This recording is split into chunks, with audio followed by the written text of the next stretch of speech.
dominated, I mean, pretty much the entire day. Like I told the guys after the game, like, you win games ugly. Then the last drive, it's the best drive of the entire day in a 2-minute drill. When we say it's the last series, the offense responds and scores a touchdown to win. And it's a great example of you find a way to win football games, right?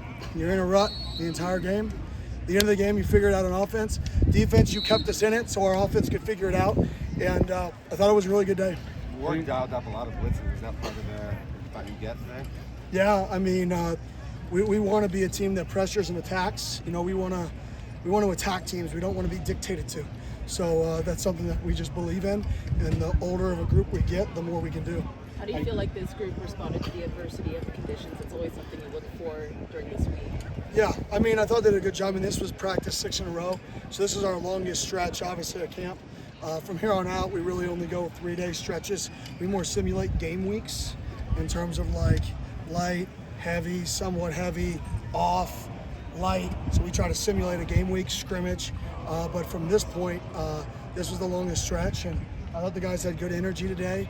I thought our defense made plays. I thought our defense stopped the run. I thought we had some explosive runs. You know, we held out JT. Malik he tweaked, so we pulled him out early. So you know, it was a good competition for the offense to go out there without Shimon, Malik, and JT, and go over some really good defense. And guess what? It's hard. So and at the end of the day, they responded though. So I was really pleased with how our team acted up here. I thought we got closer. What are your thoughts on the way? Minor injuries. Yeah. Nothing serious. Shamon's out. It's like precautionary concussion protocol.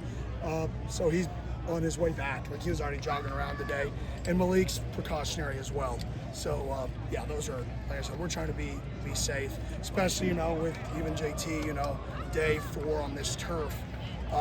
You know, and he's a high workload guy. He's in the 700s when he goes and practices. So we tried to get other guys reps, and JT and Sam already have a pretty solid bond. So we wanted to kind of force some other guys to build a bond. I think we did that at the end with Turbo, having 2 nice plays there. I think is really good for our football team because now Sam and Turbo can kind of build a little bit of a connection.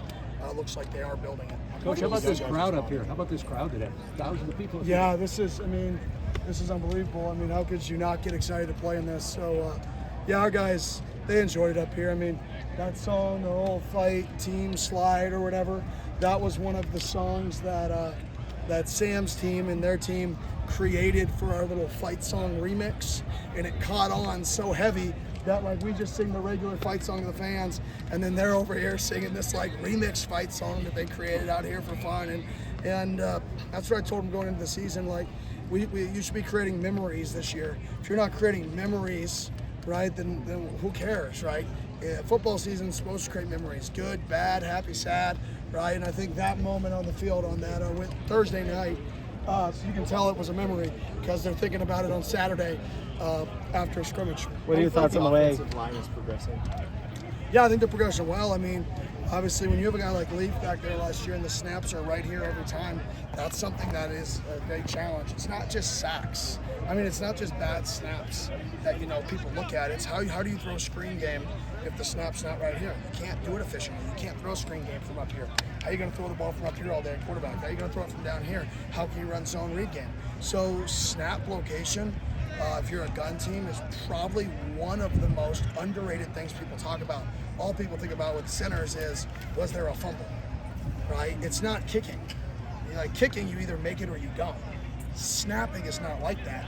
It's not the catastrophe, right? It is the consistency, right, of it. So I think the O-line's doing well. I think that's the area that Ben's been doing a way better job on, but we got to continue to grow in it. What are your thoughts on the way AJE played today? Yeah, he had a good day.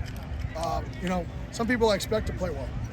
I mean, AJ, you know, is ran with the 3s today, and I think he's better than the 3. I mean, he's better than that, and he played well in that setting, and he should. That's what's expected of him.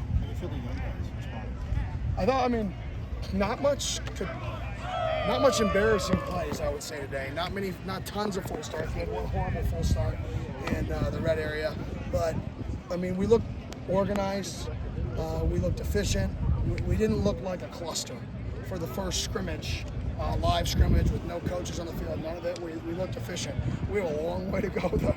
a long way to go, but I definitely liked how they operated, I would say that. Your take on Turbo and what he's kind of shown in the last couple of weeks? He's had a really good camp. Him and Malik have both had just really, really good camps.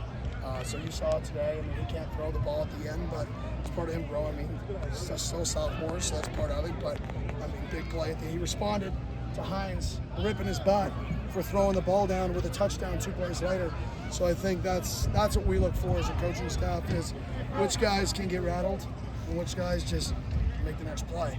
And that was a really good sign for him. How reflective of just the overall camp was today's defensive performance? And not really reflective at all, really. I mean, the other day in practice, the offense absolutely dominated our first live period. Like, it was take this scrimmage and flip it upside down. And you had Thursday's practice. But I think that's what good teams do. I mean, you have a dominant day on offense, then you have an off day, then you come back and you have a dominant day on defense, then the offense scores in the last possession of the day in a 2-minute drill.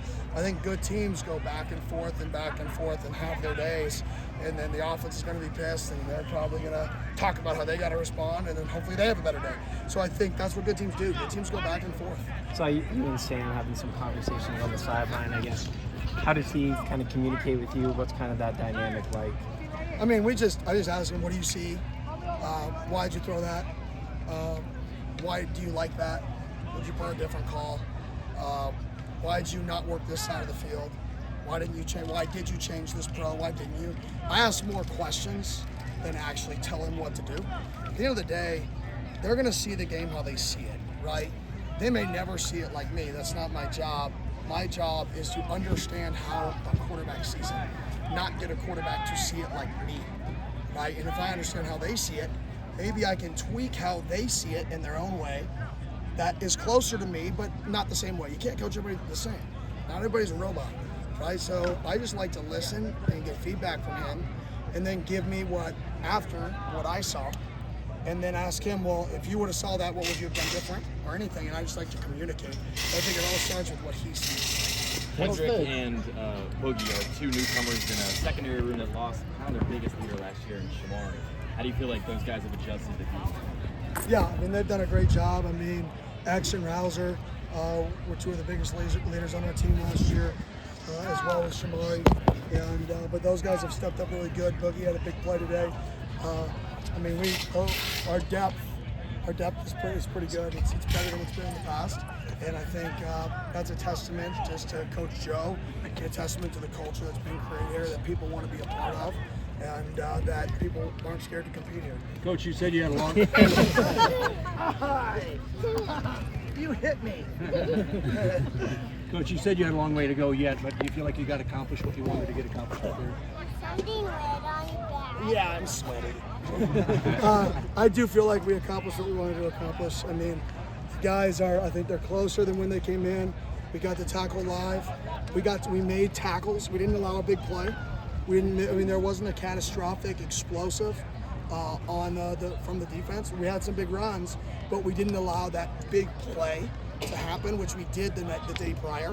So I think that was huge growth from our defense, and that's why you got to tackle. Like, I had Coach Ward talk to the team yesterday, like, hey, in year 47, you were in the NFL, right? Because he played so long, it's impressive. Did they still have you play preseason games? I said, yes. Were you still alive? Yes. Like, in order to play football, you have to play football before you play football. Now, do we want to play 9 preseason games in camp? No. But do we want to play in our 1s and 2s? Do they need to go play 2 games, 2.5 games of preseason ball to get ready for NAU? Yes, they do. And I think today was one of those days. Coach, the crowd you mentioned earlier, it's bigger than before.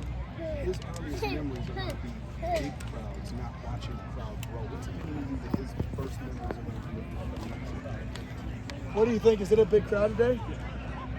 No? Okay, tough crowd. I mean, it's special. It's really cool. I mean, for him to be able to grow up and come up here, have a tradition, and not just him, but all the kids that come up here and really create a tradition that this is what they do this time of year to get ready for football season.